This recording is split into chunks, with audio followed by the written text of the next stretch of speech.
attentively, and it says, as an independent nation, do you think Ghana is truly self-reliant? If yes or no, support your answer with facts.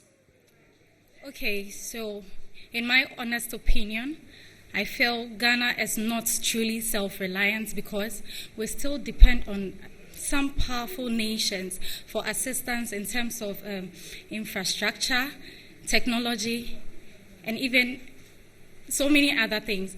Like just the recent COVID-19 outbreak in Ghana, we were able to call on the help of on the assistance of other foreign countries in terms of PPEs before we can manage the COVID-19 pandemic. And also, I think we are not really independent because we still imbibe some foreign cultures, like food, like clothing, and even the names, our names. So we still have foreign culture mixed with our culture, and that doesn't make us truly independent. Thank you. All right, thank you so much, Kafui. And Doc, were you impressed? Hello.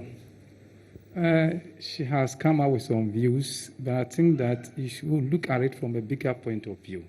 When you say countries, there's no country in this world that is 100% self-reliant, 100% independent. We have embassies in this country. Therefore, it shows that people recognize that as independent states. We also have embassies in other countries, which is also recognized by others. So when you're talking about self-reliant and also independence, is look at it from a bigger point of view, not only in economic terms or social. We are wearing nice GTP. It's printed in Ghana here. It's sold in Ghana here. You are looking beautiful. So don't throw out that we are completely reliant on others. Thank you very much. But you try to demonstrate. All right, a round of applause for Kafui. Thank you so much, Kafui. And coming up next for the question and answer session, let's give it up for Zuzu representing the Northern region. And for this round, they have 2 minutes to answer the question. And so when you come up here, ladies, if you're listening to me backstage, you have 2 minutes. Zuzu, your question. It says, do you think Ghana would have been better off as a socialist state than what it is now?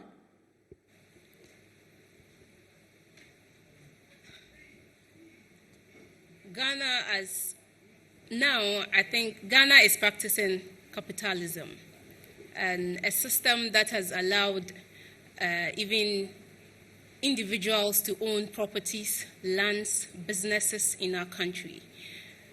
Socialism only allows the government to take control of everything, our governance, our businesses, and to make equal distribution to citizens in the country. Now, I think Ghana is better off a capitalist state than to be a socialist state, because I believe that as a country, individuals owning private businesses allows the government to also have different space to cater for other needs of citizens. Whilst the private companies are taking care of one of our problems, the other is being taken care of by the government. I also believe that, let me take a typical example using COVID-19. This year, when this pandemic came, we had government, because it couldn't do everything, it opened an account where citizens came in to help the country by donating funds. And I think... Zuzu, unfortunately, your time is up. Now let's take some comments from Doc, who is a senior lecturer from the University of Ghana. Doc, what are your thoughts? Thank you very much. You have tried to provide opportunity that we are not only having capitalist country, but also you try to show that we have a myth. And it's true, Ghana is a myth system that we are practicing. Socialism, whereby the state controls everything. It would have been good to have told us that we have ever practiced it before and it did not work. We used to have the state hotels, state laundry, state farms. All of them showed how socialism practiced. But so far, you have done well, but it's still important to remember that we are practicing myth system now, not socialism or capitalism. But overall, you have done well. Thank you so much, Doc. And Zuzu, representing the Northern region. And away from the Northern region, we're going to the Central region. And Ifria is next to pick up her question for this session.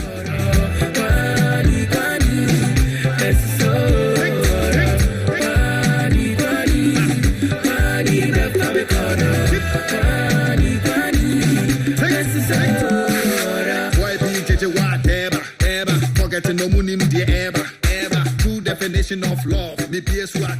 All right, Ifria, this is yours. And it says, Ghana is a country that practices multi-party system of government.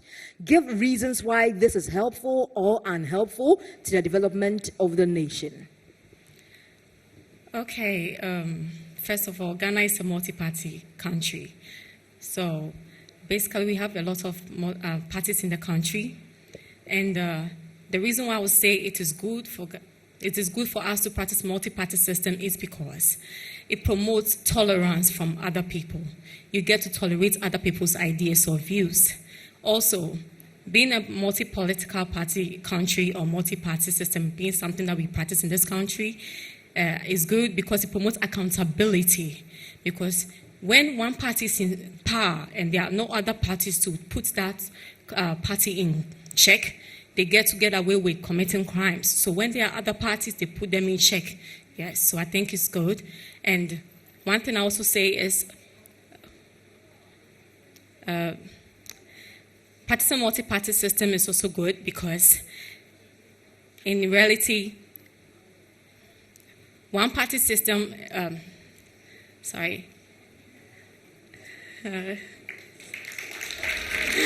you. Ifria, are you done?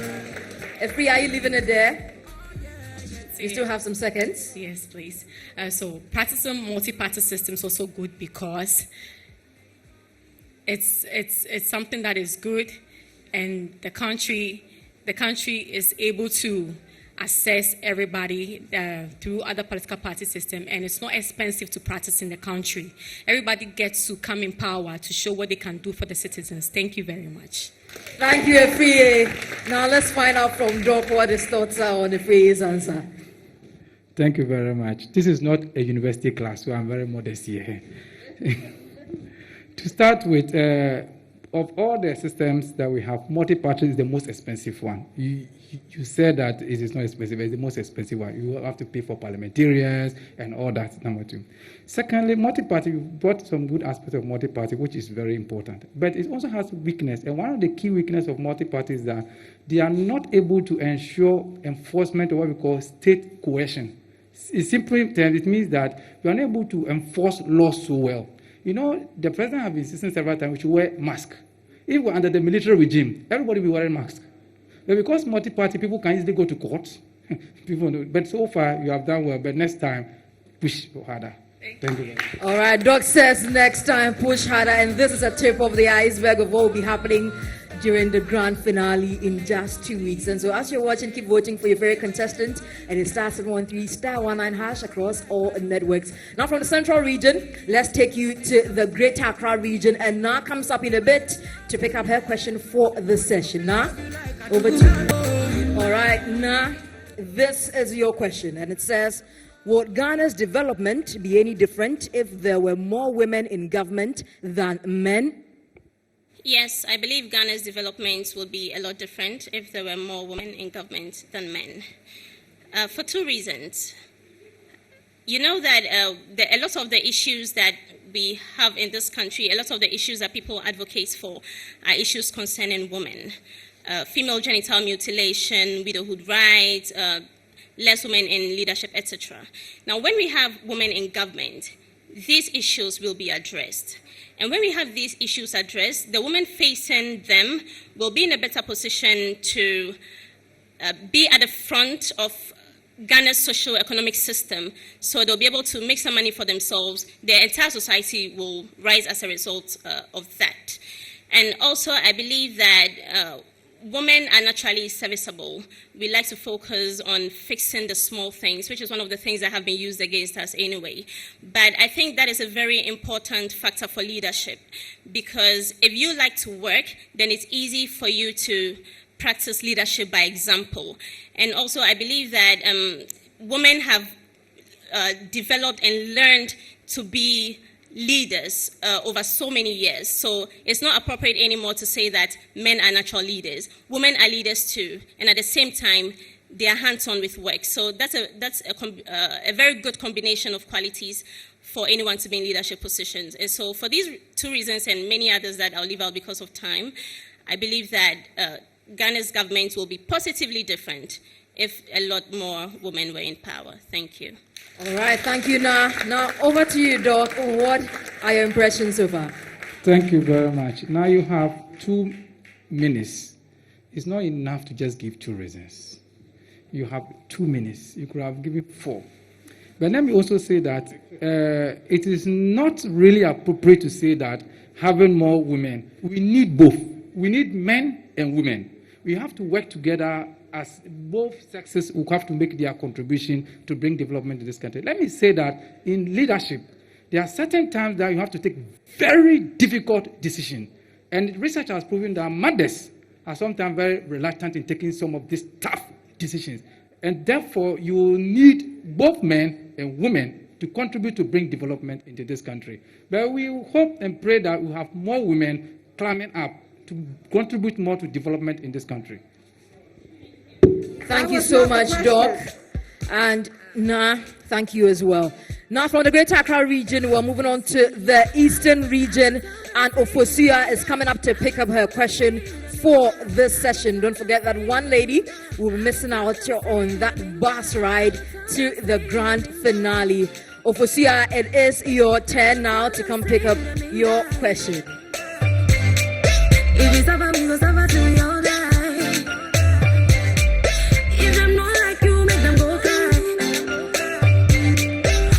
Show you loving all night, all night. Yeah. My mama want me, my papa want me, sister want me, brother want me. All right, Ofosuya. It says, what do you know about Ghana Beyond Aid? Give reasons why it is attainable or not. Thank you for the question.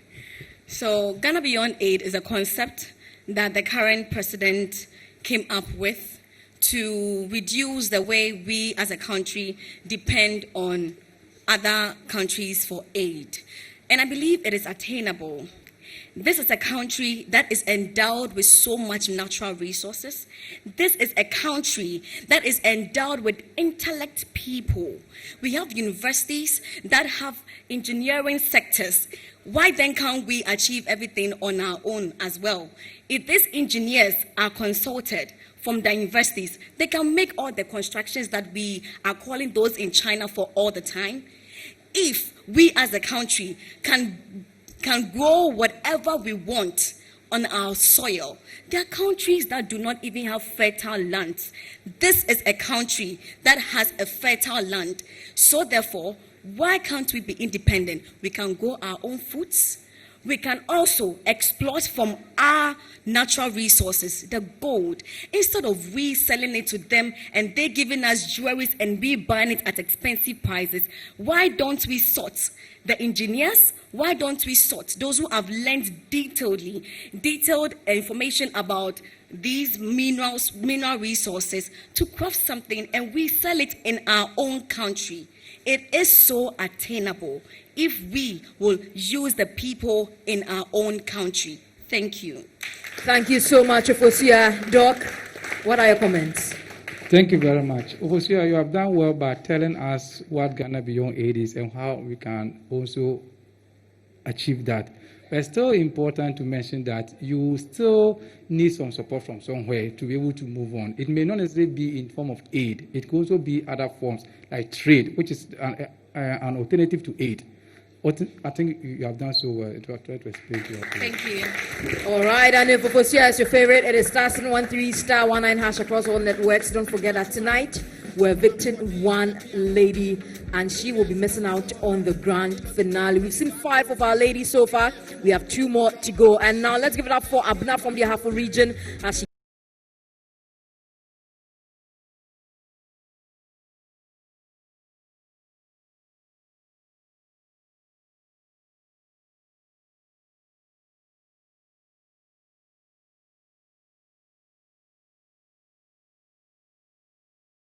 This is your question, and it says, would you say there's a gap between what the citizens want and what the leaders in government provide?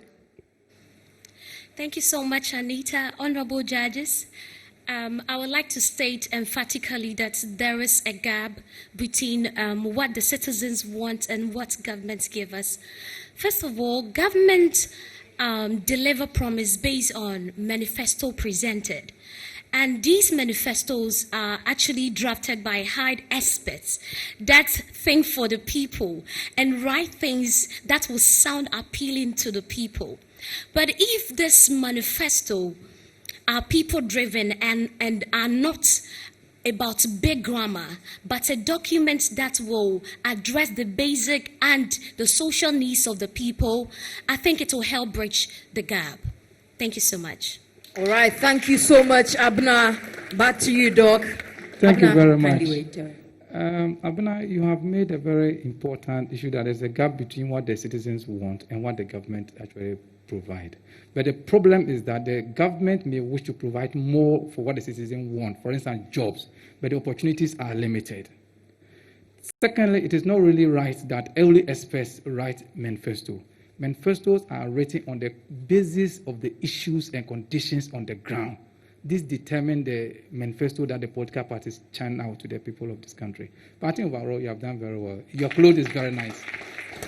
All right, thank you so much, Abna. And then finally, let's give it up for Talata as she comes up for this session.